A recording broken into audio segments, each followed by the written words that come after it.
ನಮಸ್ಕಾರ ಸ್ನೇಹಿತರೆ. Big boss Kannada season 12ರ 3ನೇ ವಾರ ಕಳೆದು 4ನೇ ವಾರಕ್ಕೆ ಕಾಲಿಟ್ಟಿದೆ. ನಿನ್ನೆ ನಡೆದ ಗ್ರ್ಯಾಂಡ್ ಓಪನಿಂಗ್ 2.0 ನಲ್ಲಿ ವೈಲ್ಡ್ ಕಾರ್ಡ್ ಮೂಲಕ ಎಂಟ್ರಿ ಕೊಡುವ 3 ಸ್ಪರ್ಧಿಗಳನ್ನ ರಿವೀಲ್ ಮಾಡಲಾಗಿತ್ತು. ಆದ್ರೆ ಮನೆಯೊಳಗೆ ಪ್ರವೇಶ ಮಾಡಿರಲಿಲ್ಲ. ಆದ್ರೆ ಇಂದು ಒಬ್ಬೊಬ್ಬರಾಗಿ ಬಿಗ್ ಬಾಸ್ ಮನೆಯೊಳಗೆ ಎಂಟ್ರಿ ಕೊಡಿಸಲಾಗುತ್ತೆ. ಬೆಳಗ್ಗೆನೆ ಬಿಗ್ ಬಾಸ್ ಮನೆಯ ಸದಸ್ಯರನ್ನ ಎಬ್ಬಿಸಿದ್ದು ಮ್ಯೂಟೆಂಟ್ ರಘು. ಮನೆಯೊಳಗೆ ಎಂಟ್ರಿ ಕೊಡ್ತಿದ್ದಂತೆ ಅಶ್ವಿನಿ ಗೌಡ, ಜಾಹ್ನವಿ ವಿರುದ್ಧ ರಘು ತಿರುಗಿ ಬಿದ್ದಿದ್ರು. ಮಧ್ಯಾಹ್ನದ ವೇಳೆ Risha Gowda entry ಕೊಡಿಸಲಾಗಿದೆ.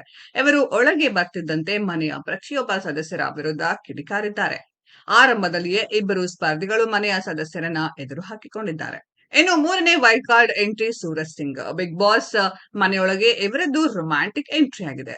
Swimming pool ನಿಂದ ಮೇಲೆದ್ದು ಬರುವ ಸೂರಜ್ ಒದ್ದೆ ಶರ್ಟ್ ಅನ್ನ ಬಿಚ್ಚಿ 6 ಪ್ಯಾಕ್ ತೋರಿಸಿದ್ದಾರೆ. ಕಿಚ್ಚ ನಿನ್ನೆಯ ವಾರ್ನಿಂಗ್ ಕೊಟ್ಟಿದ್ರು. ಈಗ ನಿರೀಕ್ಷೆಯಂತೆ ಯಾರಿಗೆಲ್ಲ ಹಾರ್ಟ್ ಬ್ರೇಕ್ ಆಗುತ್ತೋ ಮುಂದಿನ ದಿನಗಳಲ್ಲಿ ಗೊತ್ತಾಗುತ್ತೆ.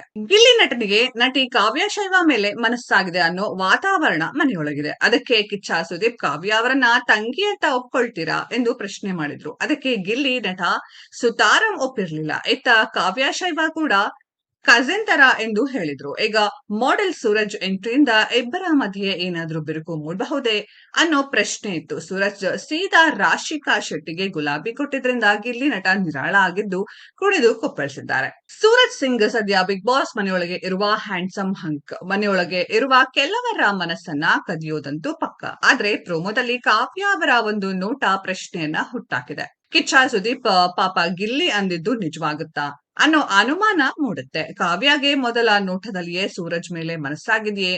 ಈ ಪ್ರೋಮೋ ಆ ಸೂಚನೆಯನ್ನೇನೋ ಕೊಡ್ತಿತ್ತು. ವೈಲ್ಡ್ ಕಾರ್ಡ್ ಮೂಲಕ ಬಿಗ್ ಬಾಸ್ ಮನೆಯೊಳಗೆ 3 ಎಂಟ್ರಿ ಆಗಿದೆ. ಮ್ಯೂಟೆಂಟ್ ರಘು, ರಿಷಾ ಗೌಡ ಹಾಗೂ ಸೂರಜ್ ಸಿಂಗ್ ಎಂಟ್ರಿ ಕೊಟ್ಟಿದ್ದಾಗಿದೆ. ಈಗಾಗಲೇ ರಘು, ರಿಷಾ ಗೌಡರಿಂದ ಮನೆ ಮಂದಿ ಕಂಗಾಲಾಗಿದ್ದಾರೆ. ಅತ್ತ ಸೂರಜ್ ತಮ್ಮ ಹ್ಯಾಂಡ್ಸಮ್ ಲುಕ್ ನಿಂದ ಗಮನ ಸೆಳೆಯುವುದು ಪಕ್ಕ. ಹೀಗಾಗಿ ಸ್ಪರ್ಧಿಗಳ ಮಧ್ಯೆ ಕಾಂಪಿಟೇಷನ್ ಜೋರಾಗಿದೆ. ಸ್ನೇಹಿತರೆ, ಇದರ ಬಗ್ಗೆ ನಿಮ್ಮ ಅನಿಸಿಕೆಯನ್ನ ಕಮೆಂಟ್ ಬಾಕ್ಸ್ ಅಲ್ಲಿ ಕಮೆಂಟ್ ಮಾಡಿ. ಈ ವಿಡಿಯೋ ಇಷ್ಟ ಆಗಿದ್ರೆ ಲೈಕ್ ಮಾಡಿ, ಶೇರ್ ಮಾಡಿ, ಚಾನೆಲ್ ನ ಸಬ್ಸ್ಕ್ರೈಬ್ ಮಾಡಿ, ಪಕ್ಕದಲ್ಲಿ ಇರೋ ಬೆಲ್ ಐಕಾನ್ ನ ಹಿಟ್ ಮಾಡಿ. ಮುಂದಿನ ವಿಡಿಯೋದಲ್ಲಿ ಭೇಟಿಯಾಗೋಣ. ಧನ್ಯವಾದಗಳು.